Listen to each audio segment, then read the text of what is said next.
1. Définition, c'est-à-dire c'est quoi le discours direct et le discours indirect. Deuxièmement, les caractéristiques du discours direct, c'est-à-dire les deux points, les guillemets, ainsi de suite. Troisièmement, les verbes introducteurs. On va s'intéresser seulement aux verbes introducteurs qui sont conjugués au présent. Quatrièmement, le changement au discours indirect, c'est-à-dire tous les changements que la phrase subit au discours indirect, les pronoms possessifs, les personnels, les indicateurs temporels, les indicateurs spatieux, toutes les modifications que la phrase subit au discours indirect.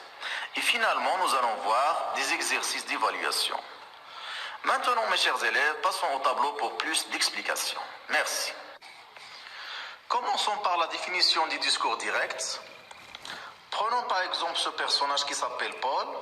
Paul dit « Je suis très heureux que vous soyez avec moi et je vous souhaite la bienvenue ». Au discours direct, ça devient « Paul dit « Je suis très heureux que vous soyez avec moi et je vous souhaite la bienvenue ». La phrase, donc, n'a pas changé. Donc, au discours direct, le narrateur rapporte les paroles sans les changer, sans les modifier. Tout ce qu'on a ajouté ici, les deux points ici, et les guillemets. Maintenant, on va voir la définition du discours indirect. Le même personnage, la même phrase. Je suis très heureux que vous soyez avec moi. Tous les mots qui sont écrits en couleur vont changer au discours indirect. On va avoir Paul dit qu'il est très heureux que nous soyons avec lui et qu'il nous souhaite la bienvenue. Donc, notez ici, je devient il et le verbe être, suis, devient est, vous devient nous, ainsi de suite. Donc un tas de changements au niveau de la phrase au discours indirect et on va voir les règles pour transformer une phrase du discours direct au discours indirect. Maintenant, on va voir les caractéristiques du discours direct. Par quoi reconnaît-on un discours direct? Par les guillemets. Exemple, tu peux aller jouer si tu as terminé tes devoirs, dit maman. L'alinéa ou bien l'indentation. Exemple, qu'est-ce que tu as? Je suis fatigué. Cet espacement-là, c'est l'alinéa. Troisièmement, les tirés. Exemple, mon oncle me promet une surprise si j'ai des bonnes notes, répond Mehdi. Maintenant, on va voir les verbes introducteurs. Prenons par exemple cet exemple-là. Le médecin dit au patient, ta santé fait des progrès. C'est vraiment encourageant. Dit, c'est le verbe introducteur au présent. C'est une remarque très importante. On va seulement s'intéresser aux verbes introducteurs qui sont au présent et non pas au passé. On peut par exemple remplacer dire par affirme et annonce. Le médecin affirme, le médecin annonce au patient ta santé fait des progrès, c'est vraiment encourageant. Dans le tableau qu'on va voir, on a beaucoup de verbes introducteurs. On les a classés selon des catégories. La première catégorie, la deuxième, la troisième. Pour introduire une question, dans la première colonne, on a des verbes introducteurs comme demander, se renseigner, ainsi de suite. La deuxième colonne, pour introduire une réponse, un fait ou bien une opinion, on a reconnaître, annoncer, ajouter, admettre, répondre, déclarer, s'exclamer, ainsi de suite. Pour introduire un conseil, une demande ou bien un ordre, on a conseiller, prier, supplier, encourager. Ce sont tous des verbes introducteurs, interdire, ordonner, ainsi de suite. Maintenant, on va voir les changements de la phrase au discours indirect. C'est l'étape la plus importante de la leçon. On va voir toutes les modifications et les changements que la phrase subit au discours indirect. Premièrement, c'est la ponctuation et l'intonation. Deuxièmement, le verbe introducteur se construit avec eux. Troisièmement, les pronoms personnels et les possessifs. Aussi, les expressions interrogatives, les expressions exclamatives, l'impératif, aussi les indicateurs spatieux et finalement les indicateurs temporels.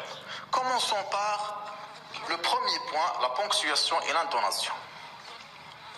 Exemple, au discours direct, on a le professeur demande à l'élève « Comment as-tu fait pour trouver la solution? Notez bien, c'est une question et se termine par un point d'interrogation. Au discours indirect, ça devient le professeur demande à l'élève comment il a fait pour trouver la solution.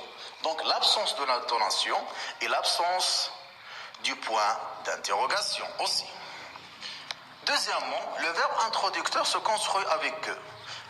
Exemple, les petits garçons déclarent « Nous aimons beaucoup voyager pour connaître plus le monde ». Le verbe introducteur, c'est « déclare ». Au discours indirect, ça devient « Les petits garçons déclarent qu'ils aiment beaucoup voyager pour connaître plus le monde ». Notez bien que, après, le verbe introducteur déclare.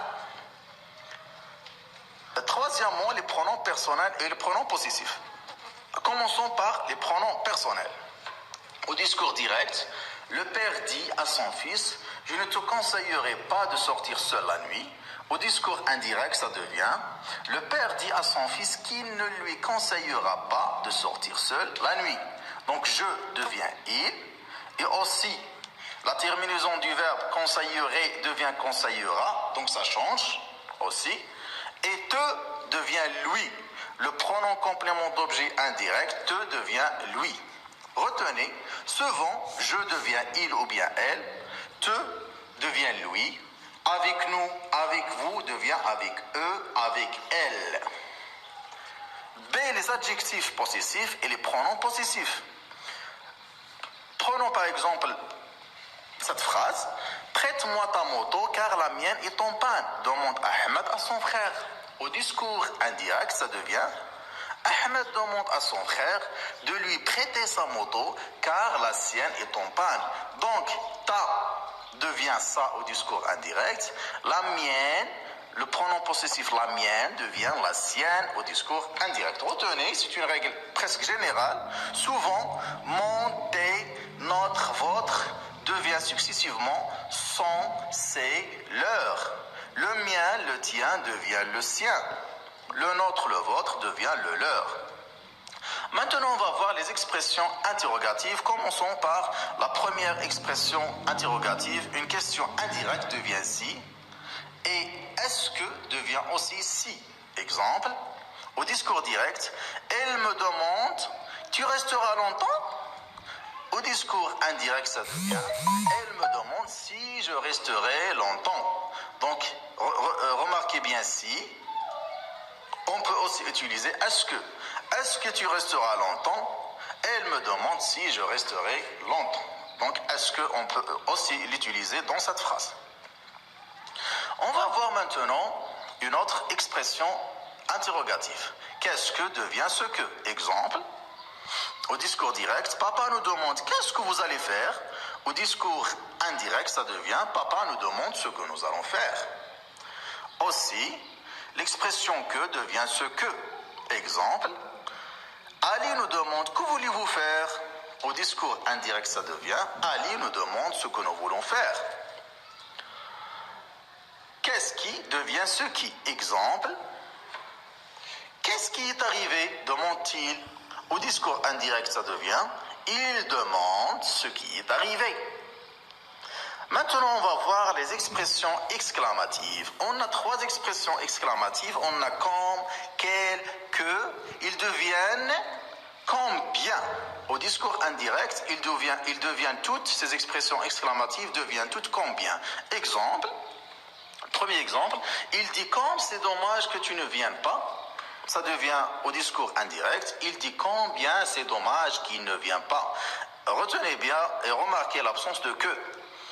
Deuxième phrase, il dit quel est beau ce paysage. Il dit combien est beau ce paysage. La même remarque, l'absence de que. Troisième phrase, il affirme que c'est étrange ce comportement. Il affirme combien c'est étrange ce comportement et l'absence de que toujours. Maintenant, on va voir l'impératif.